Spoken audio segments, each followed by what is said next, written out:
Before we start, a very quick program note. This episode is part of a much longer series. To be sure you get the whole story, we recommend that you jump back and start from episode 1. Also, we want to invite any of our thousands of listeners who still use Facebook to join our friendly show group, which currently only has a couple of hundred fun-loving folks. Just search for the show's name. Finally, whether you do social media or not, please do drop us a line to tell us what you like or hate on the show at theparanoidstrain, that's all one word, at gmail.com. Okay, let's get going. Paranoid Strain Orchestra, hit it.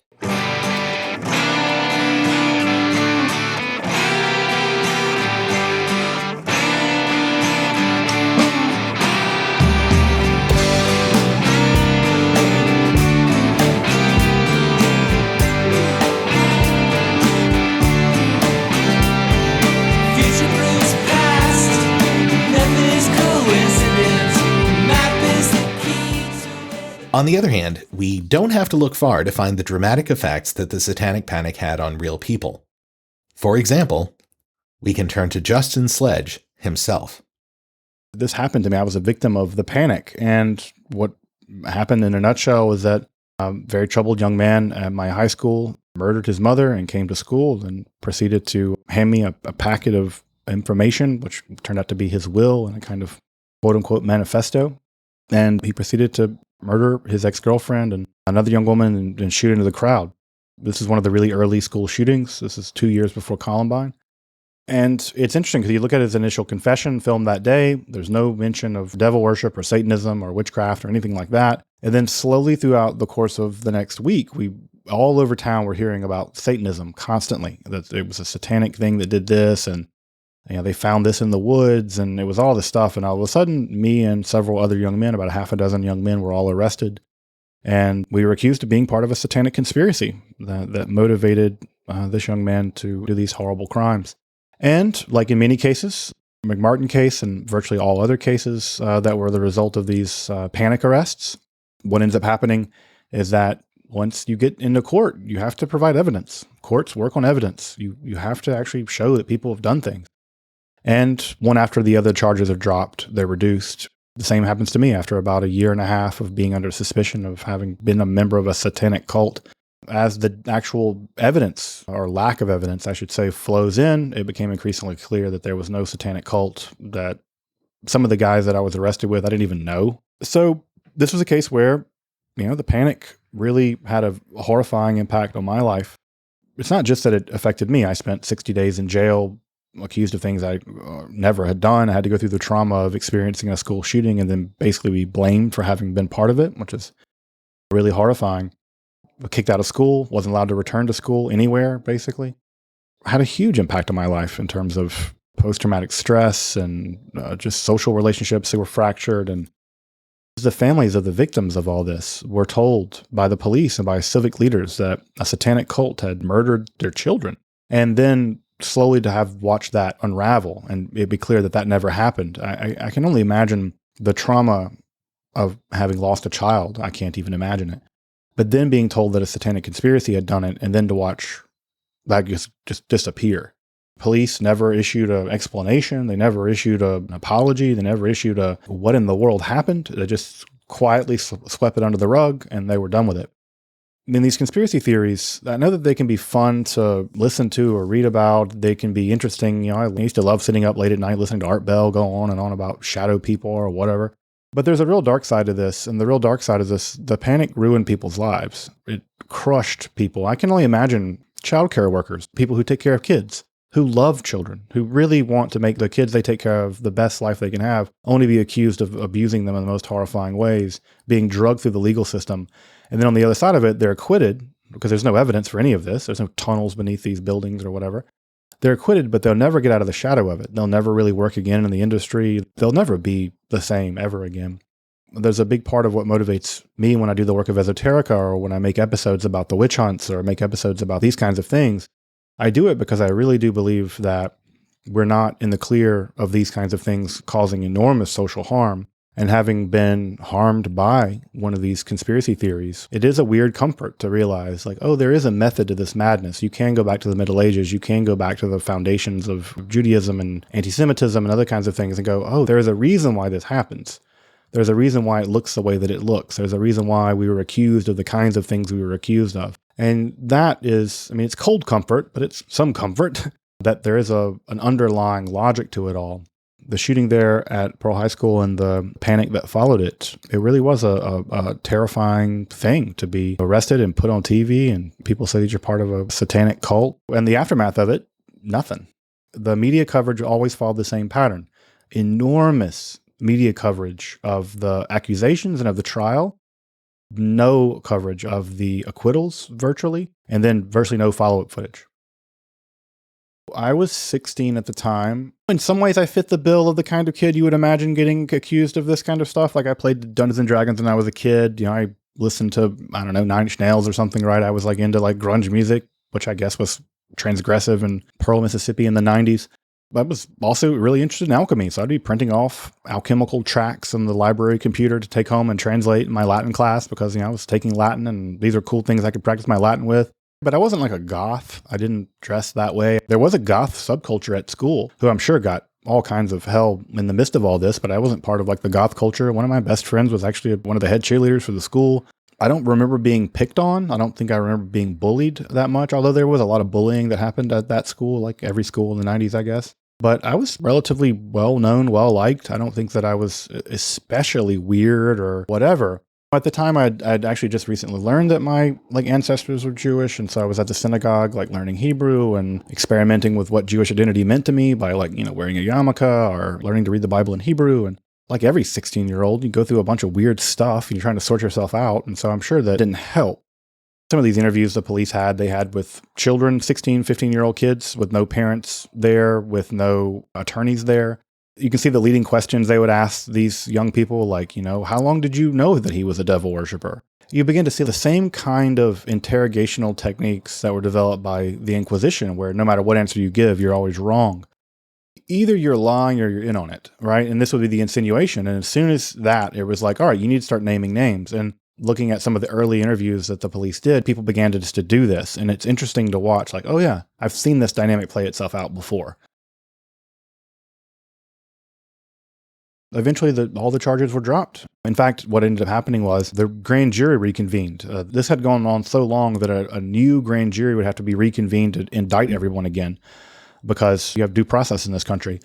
One of the things that was introduced was the actual young man who had done the actual murders telling the grand jury that I had nothing to do with it. He had no idea what in the world I was being arrested for. And they had had this evidence since basically the very beginning. And at that point, the grand jury is like, yeah, we're not indicting this guy. But for the true believers, right? That's just more evidence that how deeply brainwashed he was by the cult.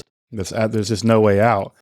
Justin's story is, of course, unique. But just because Debbie Nathan wasn't actually falsely accused and arrested doesn't mean she didn't suffer consequences, both then and now. I have had things happen to me now that are much scarier from the QAnon type people, that are a lot scarier than what happened to me back then. And back then I thought it was scary. So back then, the assistant DA in this El Paso case left me messages on my answering machine saying, you are one of the molesters. She had been involved with cases here where there were allegations that the DA's office had put cocaine in its political opponents' car trunks, and people told me you need to be really careful. On another one, a New Jersey case that I did for the Village Voice, the parents in New Jersey were then organized in a national group called Believe the Children. And the parents in the case in El Paso were members of Believe the Children. And one day I had the police at my door saying that they had received a complaint of unattended children at my house. It really freaked me out. I mean, they saw that I was with my kids and they were very nice and they left.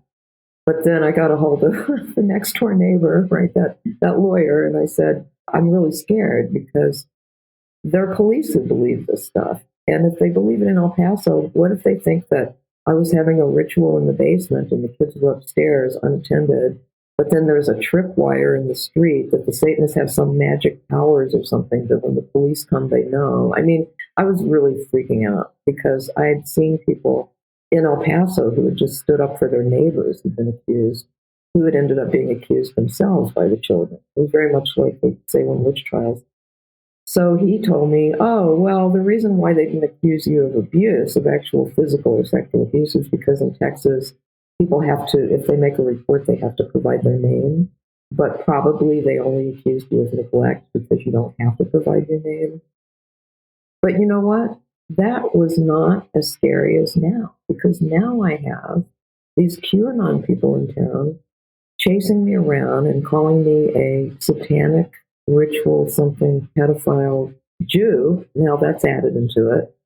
And I actually had my picture that they took off my Facebook page in the Daily Stormer. It's scarier now than it was then, because then it was people of prestige in a way. You know, they were professionals and they worked in these state and local agencies and they were elected officials. I mean, there were people that were going to say terrible things, but they weren't going to do anything. And now it feels like it's just people that are on board. And of course, I'm in Texas, so they all have guns. Thankfully, she informed us, some things have definitively improved since the original book was published. Since the book came out, I think it was 1995 that it came out, we had a preface list at the time which had dozens of people on the list who were still in prison. One by one, they were released on a successful appeal, and many of them were fully exonerated. After the book came out, we found other cases, because there was never any kind of national registry for this. This was before the internet. We found other cases that were brought to us, and we worked on those. And so those people have been released and exonerated. But to our knowledge, there's one case. It's the Francisco Fuster case in Miami. He is still in prison, and I don't think he's ever going to get out. I just don't think there are any appealable issues. Somebody would have to pardon him. So that's the only one that we're aware of at this point. And of course, while the pendulum finally swung back against the panic, and in the minds of most of the public, the whole thing is now a cautionary tale about, with a nod to pioneering 19th century researcher Charles Mackay, extraordinary popular delusions and the madness of crowds, there are still plenty of die-hard true believers in the absolute verifiable reality of a nation or globe-spanning cabal of satanic ritual pedophiles, etc. And it's not even limited to the QAnon faithful. In the years after the McMartin trials, for example, conspiracy theorists haven't given up. Here's Ted Gunderson, former high-ranking FBI official, in fact one of the finalists for J. Edgar Hoover's former spot at the top of the organization, who has lots to say about tunnels. In April 1985, authorities went to the McMartin case and looked for tunnels under the school. The children had said that they were taken into tunnels under the school. There was a chamber down there. They were sexually molested. That involved ceremonies, adults with robes, candles, chanting. Adults had no clothes on under their robes. And they were taken up into a tunnel and a triplex, a bathroom trapdoor of the triplex next door. They were taken out in automobiles. We're talking about 2, 3, 4-year-old children, folks. And prostituted in the community. The authorities finally in 1985, went out and decided to look for the tunnels because they said the children were hallucinating. So the authorities didn't find anything. Well, I'll tell you what, in the spring of 1993, I heard that the property of the McMartin School had been sold from the McMartin family to the defense attorney, actually given to him. He didn't make enough off the county. His bill was only $3 million. And from there, he said he was broke and he sold it to a contractor. The contractor was going to build an office building on the space. And so I went out and contacted him. And I said, dear sir, I would like to have access to that property. He said, I'll give you 2 weeks. I signed a contract, assumed liability, and along with some of the parents, we hired an archaeologist from UCLA, Dr. Gary Stickle, knowing full well that I'm not qualified to say there's tunnels under there, even if I found them. And we began our dig. At noon the 34th day, with the bulldozers, with their motors running, ready to knock the building down. He was going to knock the building down and then build this office building. Dr. Stickle said, you know, I can say without any question right now, there had been tunnels under the school. They were filled in. We found a 9-foot wide subterranean entrance under the west wall of dog room. There were 4 classrooms. That was Ray Bucky's room. By the way, Virginia McMartin and Ray Bucky were tried. Virginia, the grandmother, was acquitted. Ray had a hung jury. And we found these tunnels in the middle of the second trial of Ray Bucky. They could have been used to convict him. Well, okay, if that tunnel expert found what Gunderson says he found, that seems like pretty big news. But I'm assuming Gunderson is, in spite of his long experience, wrong? You say wrong, I say slowly twisted during his retirement into a right-wing extremist and key conspiracy theorist for the reactionary patriot movement. Potato, potato. Here's a skeptical journalist from a recent documentary on the case explaining how the whole tunnel controversy actually played out. A group of parents hired a tunnel expert. And the tunnel expert goes because the kids had talked about there being tunnels under the vacant lot that was next to the preschool. So a tunnel expert digs up the tunnels. Digs up the lot. Digs tunnels into the lot. And then there's press out there, and he's talking as if these tunnels were there. Ah, so probably no tunnels. Probably not.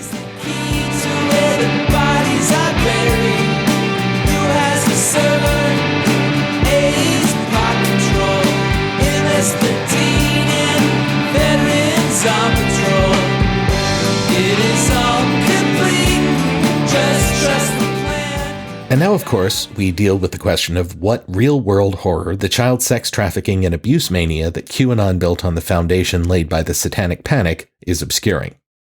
It's fairly easy to find genuine problems that were ignored during the heyday of the panic. After all, Catholic priests, Boy Scout leaders, and appalling varieties of other hallowed institutions were riddled with the worst kind of abusive child-raping monsters before, after, and certainly during the panic, and yet none of these groups fell under suspicion. Yeah, come to think of it, that is a super weird thing, isn't it? It sure is. How is it that groups, who the evidence indicates, were not in fact harboring and or covering up the crimes of large numbers of child molesters, that is, daycare workers, non-conforming teenagers like Justin Sledge, etc., these groups were in the crosshairs of the panic, and yet for all the heat generated culturally during the period, none of that light shone on the actual problems that were going on at the same time. I don't think it's a stretch to say that it's at least possible that if we hadn't wasted all of our time looking into innocent daycare workers and implanting false memories in preschool kids, our collective attention might have picked up on Father McFeel-Up and Scoutmaster Grabby Hands a lot sooner. That's reasonable. You would say that, since I write your lines, but I leave it to our listeners to evaluate my conclusions. Regardless, this question was definitely on my mind back when I was interviewing Debbie Nathan, and so I asked her if there were any broadly accepted cultural groupthink phenomena affecting our current zeitgeist, so that my listeners and I might challenge these orthodoxies to avoid the sin of complicity in an ongoing, society-wide mistake that might eventually lead to ruined lives. Boy, did she have a doozy of a suggestion. What's interesting is to try to sit down and figure out what it is that you believe today that seems completely reasonable and credible, which is part of this. And the one that I see the most frequently is a widespread belief that there's a whole lot of sex trafficking going on. Doesn't really seem like there is. And it's connected to this hysteria. I mean, you want to talk about well, to me, where did this satanic ritual abuse stuff lead to? It led to the idea, for example, that immigrants are trafficking their children and that they're selling them for sex in the United States. They're bringing them across the border in order to sex traffic them. That there are thousands and thousands, if not hundreds of thousands, of people that are being sex trafficked right now in the United States. People eat that stuff up. They watch films about it. And that's very much part of QAnon, but it goes way beyond QAnon, too. Wait, what is she talking about? Does she mean that the QAnon satanic-derived panic is distracting resources away from real efforts to prevent sex trafficking, both of children who were born in the U.S. and especially children who are undocumented? No, she's definitely not saying that. So, well, what is she saying? She's saying the entire phenomenon of sex trafficking, as it's normally construed, is very different than tends to be portrayed by agencies and most press reports, and that the numbers involved, especially in the U.S., are probably much smaller, and almost certainly don't include many of the types of crimes that most people think of when they hear those words. Wait, what do you mean? I've seen season 2 of The Wire. What about all those poor Eastern European women who smothered to death in that can? When one of the sailors got mad, they wouldn't give him a free roll in the hay. Okay, first of all, that's a big spoiler alert party foul, Ms. Unicorn.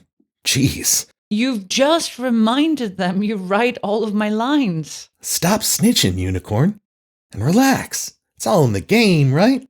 And about those girls in the can, I have another question for you. What about Frank Sabatka? I'm not hearing his name in any of this. How much do you plan to abuse the goodwill of your listeners with obscure memes from The Wire during this discussion? Not too much more. But Dana, it's really not your problem. Don't make a mistake here, giving a fuck when it ain't your turn to give a fuck. Oh, Lord. To get back to the question you raised moments ago, there have indeed been a number of fictional depictions of the wholesale smuggling of both women and children into this country by major organized crime syndicates. Typically, these stories go, the women are given false promises about how their lives will be in the United States once they're smuggled in. They pay thousands of dollars to these unscrupulous smugglers and then end up not in the waitressing or hotel cleaning jobs they were promised, but rather are forced into indentured servitude, having sex for money, in a never-ending cycle from which it's impossible to escape. Yeah, that sounds about right. And there are lots of pieces of that story that are part of the real, horrific experience of people who are being exploited for their labor, both sexual and non, throughout the world. The problem is, there seems to be very little evidence that this sort of large-scale operation, based on the mass movement of women from some other country into the United States, or from the US to another country for sexual slavery, just doesn't seem to happen. Wait, what? Jesuit, surely you're overstating the case here. I hear law enforcement both in the US and Europe trumpet sex trafficking stings all the time, where they rescue women from sexual servitude and lock up both the pimps and the Johns who exploit them. Yeah, I know, but most of those headline busts you're talking about would, a couple of decades ago, just have been referred to as vice stings, like police going into brothels or arresting prostitutes in their Johns on the street. For example, there's no evidence that women or children have ever been smuggled into the US in a shipping container against their wills to be sold for sex. Never? I mean, I'm no expert, but I can't find one. Oh, there are plenty of claims that this is happening all over the place, most of them promoted by Q-friendly social media accounts. And there are, of course, horrible stories about the inhumane conditions that migrants are forced to endure by the unscrupulous coyotes who move them across borders. In the UK in 2019, for example, in a very wire-ish turn of events, 39 people, including children, who were economic migrants from Vietnam, were discovered dead in a shipping container on the back of a semi. But as far as US kids or women being kidnapped, loaded into containers, and sent overseas for the sexual delectation of wealthy foreigners, or for that matter, foreign kids or women being shipped from those countries to the US to be victimized by our pervs, it doesn't really seem like things work that way.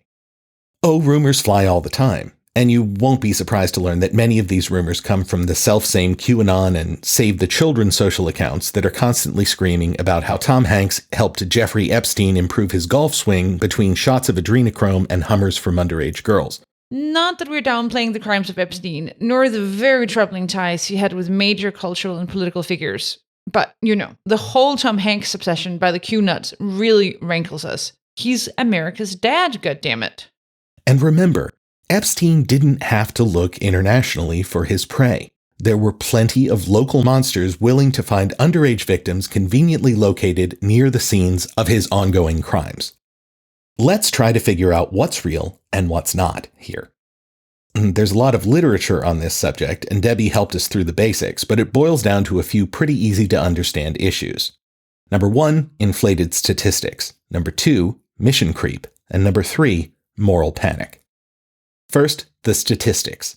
There are some truly terrifying numbers that get bandied about regarding the number of people held in what activists now often call modern slavery. This is a catch-all term that refers to anyone being held and forced to labor in any way against their wills. Estimates of the number of people worldwide in this condition vary widely, but is almost certainly a horrifyingly large number. And we can see plenty of evidence of real-world horrors related to problems like these. Take, for example, the very true stories of South Asian workers doing forced labor in extremely dangerous conditions to build the gleaming stadiums for the recent Qatar World Cup. This summer, the bodies of scores of migrant workers in Qatar have been flown home to their families in Nepal.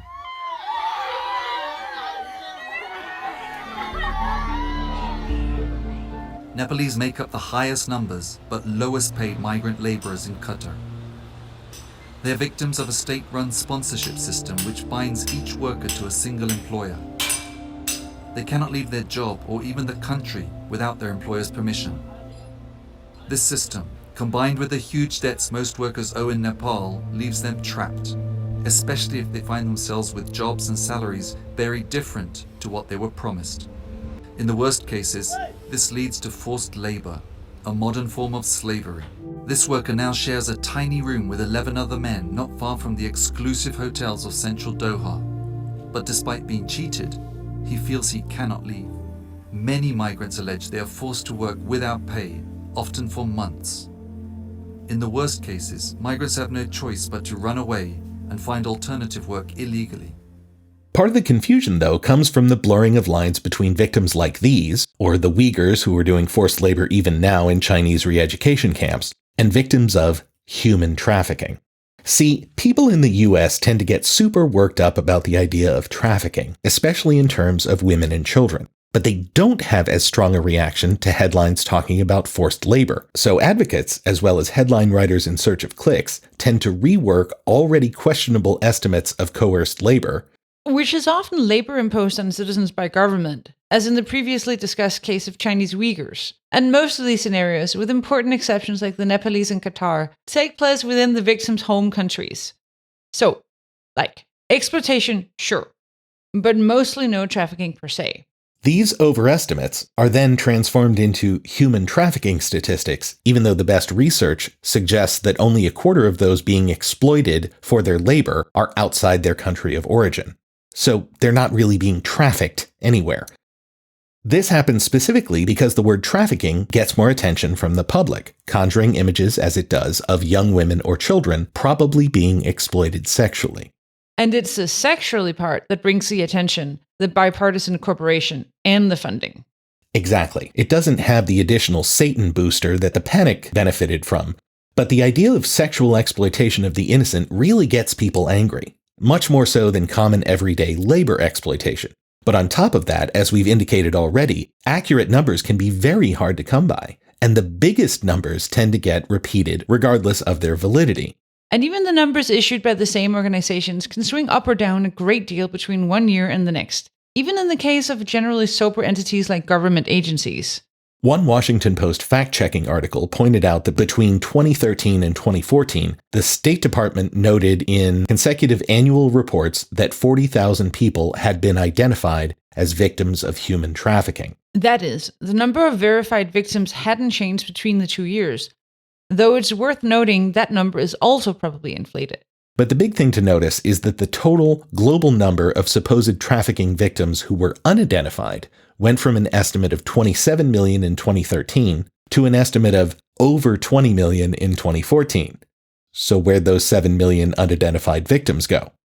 Turns out the government just went from using one vague estimate to a somewhat lower vague estimate they deemed a bit more credible between the 2 years.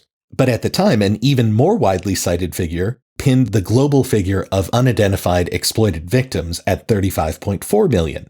A State Department official noted that the media preferred that number because it was higher. But the methodology behind all of these statistics is iffy. You can either trust us on this or dig into the literature on the subject, but suffice it to say, we couldn't find any source that made us feel these stats were at all reliable. Again, we're not saying this is not an important issue. It clearly is a humanitarian nightmare. But the version of it that most people see in their minds when they hear the term human trafficking, that is, young girls being brought into or out of the US for sex, just doesn't appear to be a thing. Which brings us to the second issue with this whole topic, that is, mission creep. Just like the press and advocacy groups, law enforcement agencies can tell which way the wind blows, and therefore many have been jumping on the human trafficking bandwagon, which has led to a bizarre deformation of the way we look at situations that we previously had a pretty understandable commonplace definition for. Listen as Debbie Nathan explains to us how the State Department's efforts to provide special visas for victims of sex trafficking has turned out. The State Department started a whole department, a whole special section to deal with sex trafficking and to process visas, right? They're called U visas for people coming from overseas that have been coerced into sex traffic and labor traffic. They couldn't find anyone. They had 50,000 visas. They could not find anyone. It doesn't seem like people are afraid to come forward. And so they had to expand the definition. So the definition now, it's been expanded to anyone who's a minor. Okay, so it's not somebody who's brought in from another country. It's usually a U.S. citizen who's below the age of consent. This is how it's shaken out. They're picking up young Black women below the age of 18, 16, 17, poor kids who have some kind of nasty, shitty boyfriend who's also Black, who's like 21, right? And they're going out and they're making money at truck stops, right? And they're going to clubs and they're getting into clubs even though she's underage and she's making money in the clubs by being a prostitute. It's prostitution is what it is. So it's prostitution and it's underage and it's a problem, obviously, right? But it's being labeled sex trafficking. The people that are really fighting this are sex workers. Obviously, they don't approve of having people under the age of consent going out and doing sex work. It's dangerous and it's symptomatic of the fact that they need a lot of help. But to call it sex trafficking really doesn't help. Hold on. Just making sure I'm keeping up here. The State Department, responding to reports that sex trafficking of underprivileged immigrants, especially women, created a special new visa category specifically for victims of sex trafficking. And yet, in despite of the fact that literally millions of people are desperate to get into the United States legally, and again, that this sort of sex trafficking is allegedly a huge problem for undocumented immigrants in the United States, they can't find nearly enough victims to fill the 50K visas they've offered annually? That's exactly correct. And so instead of rethinking the resources they're expending on what appears to be a relatively minor or non-issue, that is, people imported into the country specifically for forced sex work, they're instead using those resources to reclassify admittedly awful situations involving poor adolescent American women who are prostituting themselves as a way of making money for themselves and their over 21 boyfriends as sex trafficking, in spite of the fact that these women have not been moved or forced to do this by anyone. Again, correct. And they do this so that it looks like they're doing something about this sex trafficking issue, which people continue to think is a real problem for immigrants to the US, even though it demonstrably isn't. You win a gold star, Dana. And yet sexual exploitation within the US, including domestic sex abuse, continues to be a huge problem that could use more resources. And sexual exploitation within other countries, especially in the developing world, is also a big problem, which again could use some of those dollars currently being funneled into combating a non-problem. Exactly. What a bizarre situation.